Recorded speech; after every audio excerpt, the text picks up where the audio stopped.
भगवत गीता के पहले अध्याय का ये अंतिम श्लोक है। यहाँ संजय धृतराष्ट्र को बताते हैं कि अर्जुन आखिरकार अपने धनुष और बाण को त्याग कर वहीं रथ में निराश होकर बैठ गए।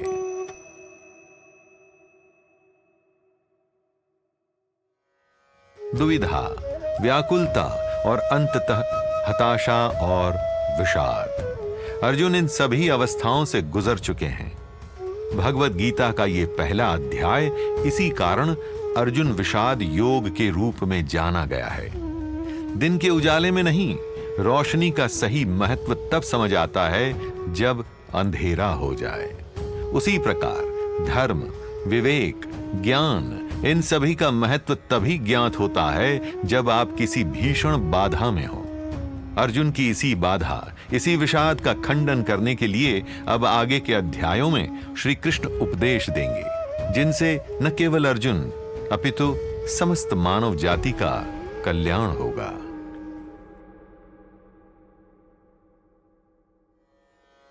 अर्जुन का गांडीव ही उसका गर्व है। केवल एक धनुष नहीं, उसकी प्रतिभा, उसकी असीम क्षमताओं का प्रतीक है वो गांडीव।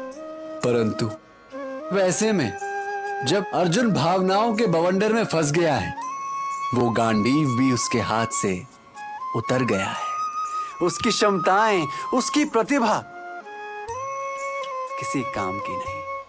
अर्जुन का यूं धनुष बाण त्याग देना इस बात का प्रतीक है कि सही बल तो अंतर्मन का है। यही अंतर्मन निर्देश देता है मस्तिष्क को, सामर्थ्य देता है शरीर को, जो फिर आखिरकार उपयोग कर पाता है क्षमताओं का। अगर राह दिखाने वाला दिया ही बुझ जाए तो कोई भी भटक जाएगा। जब हम नकारात्मक विचारों में डूब जाते हैं तो कोई कार्य ठीक नहीं होता।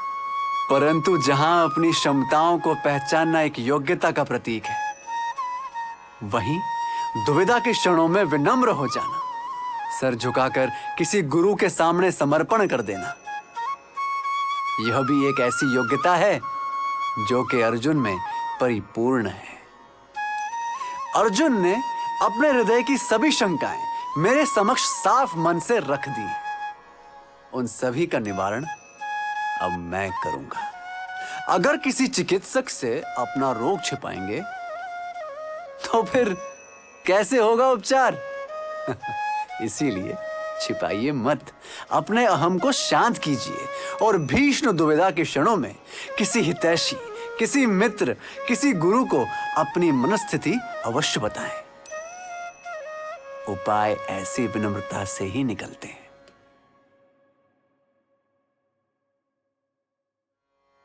कोई घड़ा अगर मैले पानी से पूर्णतः भरा हो और ऊपर से उसमें स्वच्छ जल डाल दिया जाए तो क्या होगा? वो स्वच्छ जल बाहर से ही छलक जाएगा। घड़े का पानी तो मैले का मैला ही रह जाएगा ना। ऐसे में सही उपाय यही है कि सारा मैला पानी उड़ेल दिया जाए, घड़ा खाली कर दिया जाए और फिर उसमें स्वच्छ जल डाल दिया जाए। ठीक उसी प्रकार जब मन नकारात्मक विचारों से भरा हुआ हो तो उसमें किसी भी प्रेरणा, किसी भी ज्ञान का प्रवेश संभव नहीं। पीड़ा में डूबे एक व्यक्ति को आवश्यकता होती है ऐसे लोगों की जो उसे अपने मनस्थिति व्यक्त करने के लिए प्रेरित करें, जो उसकी बातें खुले मन से सुने बिना किसी भी आलोचना के। जब ऐसा होगा तब ही उस व्यक्ति का मन खाली हो पाएगा और तब ही कोई निर्देश या कोई उपदेश उसमें समा पाएगा। मैंने अब तक अर्जुन की सारी बातें सुनी, बस एक मुस्कान के साथ। अब समय उचित है अर्जुन को समझाने का, उसे जगाने का, उसे सही मार्ग दिखाने का।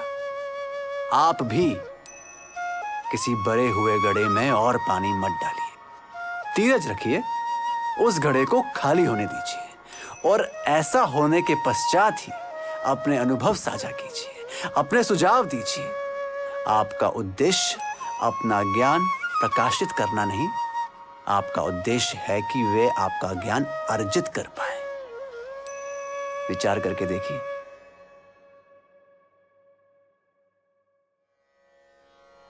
व्यवसायिक जीवन में या आपके कर्म स्थल पर यदि कोई व्यक्ति पहले अपने कार्य में निपुण था, परंतु अब उससे समय समय पर भूल हो जाती है या फिर उसके कार्य का स्तर गिरने लगा है, तो संभवतः इसका कारण क्षमता की कमी नहीं, उस व्यक्ति की मनस्थिति है।